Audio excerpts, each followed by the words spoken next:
చంద్రబాబు నాయుడు గారు మీరు ఢిల్లీ వెళ్ళి ఫోటోలు తీసుకొని మోదీ గారు పక్కన కూర్చున్నారని న్యూస్లో రావడం కాదు.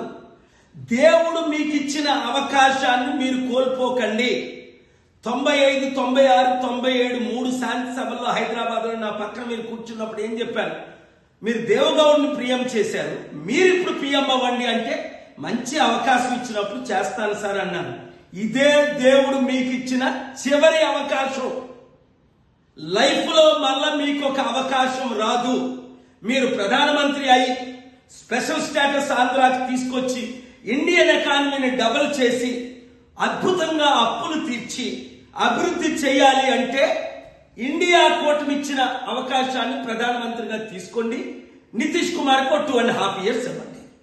డిప్యూటీ ప్రైమ్ మినిస్టర్లుగా 4 క్యాబినెట్ మినిస్టర్లుగా మమతా బెనర్జీ, అఖిలేష్ యాదవ్ లాంటి వాళ్ళు 20 మందిని పెట్టి నడపండి. లేదా మీకు మోదీ గారు ఇప్పుడు ప్రధానమంత్రి ఇచ్చి మిమ్మల్ని ప్రధానమంత్రి చేస్తే మీరు అడుక్కోవసం లేదు. మాకు 3 మినిస్టర్లు ఇవ్వండి, 5 మినిస్టర్లు ఇవ్వండి. బుర్ర వాడండి, తెలివితేటలు వాడండి, పనికి వాళ్ళ బానిసలు కాకండి.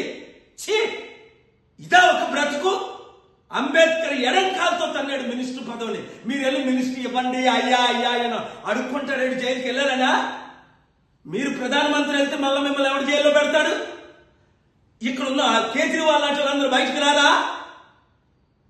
బుర్ర బుర్ర బుర్ర తెలివితేటలు ఇంకా మిగులుంటే వాడండి.